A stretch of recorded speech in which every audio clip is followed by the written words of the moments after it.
Korban M. Hartono menceritakan rekening Bank Mandiri miliknya dibobol Jumat 12 Oktober 2024 sekitar pukul 8:10 waktu Indonesia Barat, bermula saat ada panggilan masuk dengan tulisan gambar Direktorat Jenderal Pajak atau DJP. Korban sebenarnya tidak kenal siapa yang menelepon. Korban menerima telepon tersebut tanpa curiga. Saat itu penelepon beralasan dari petugas Direktorat Jenderal Pajak untuk mencocokkan data perusahaan, NPWP, dan dapat meringankan pajak. Lalu sebelum menutup telepon, korban diminta mentransfer uang senilai Rp12.000 untuk mengganti biaya materai. Uang itu harus ditransfer ke Bank Mandiri 070-0099-852-001 atas nama Muhammad Januari. Dan tak lama korban dikirim berupa file melalui pesan WhatsApp. Lalu pelaku memandu korban untuk mengklik apa yang diperintahkan pelaku.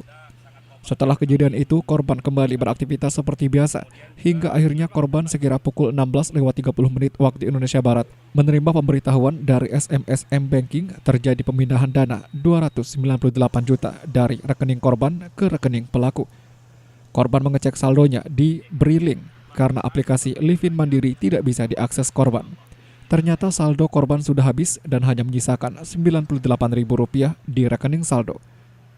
Merasa menjadi korban akses ilegal, korban pun melaporkan kejadian itu ke Mapolda Lampung pada Sabtu 12 Oktober 2024 dengan nomor laporan STTLP-B-452-10 Romawi _2024-SPKT Polda Lampung dengan harapan polisi dapat mengungkap pelaku pembobolan rekening tersebut.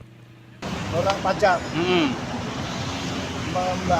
membantu Bapak artinya biar nggak kena pajak besar, mau biar ringan pajaknya lah, itu maksudnya dari awal pembicaraan itu. Nah, terus?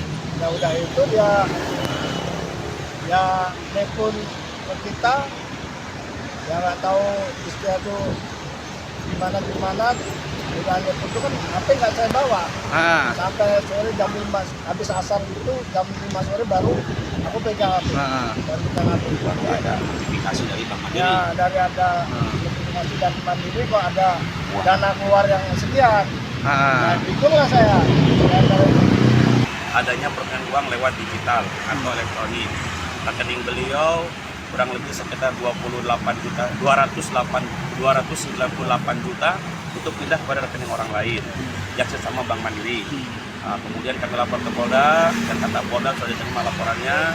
Kemudian informasi dari pihak Mandiri, dari CS atau call centernya kita harus menghadap laporan ke Bank Mandiri. Dan alhamdulillah hari ini kami di Bank Mandiri. Dari Bank Mandiri ada jawaban bahwa kita akan jawab cuti Pak. Mudah-mudahan ini bisa diselesaikan dan berharap uang bisa kembali. Dan alhamdulillah kata kami kan, saya selaku anak korban dan korban berharap bahwa memang Bank Mandiri ada kooperatif karena ini adalah korban nasabah, ya kan. Kemudian juga memang ini sistemnya pakai aplikasi yang ada di Bank Mandiri sendiri, sehingga Bank Mandiri paham bagaimana melanjuti terhadap korban ini, terutama persoalan masalah ini. Dan saya berharap juga ini menjadi edukasi buat masyarakat, terutama hati-hati ketika kita memang menggunakan transaksi keuangan lewat online, ya kan, apalagi orang tua yang nggak paham masih digital, sehingga banyak orang tua yang tertipu, kemudian juga mentransferkan atau mungkin juga memang ada oknum yang sengaja memang dia punya kemampuan untuk mengambil uang itu. Seperti misalnya maaf ini papa saya, dia nggak merasa mentransfer, nggak menuliskan nomor PIN, tidak menuliskan nominal juga, kok tiba-tiba uangnya bisa pindah, ya kan, ke rekening orang lain. Cuman memang kebetulan rekening yang ambilnya itu masih sama-sama Mandiri juga gitu. Maka saya punya harapan besar kayaknya Bank Mandiri lebih tahu datanya itu semua. Selain itu juga korban pada Senin pagi tadi sudah melaporkan kejadian ke pihak Bank Mandiri. Disampaikan korban, pihak Bank Mandiri menerima pengaduan korban dan segera diselesaikan.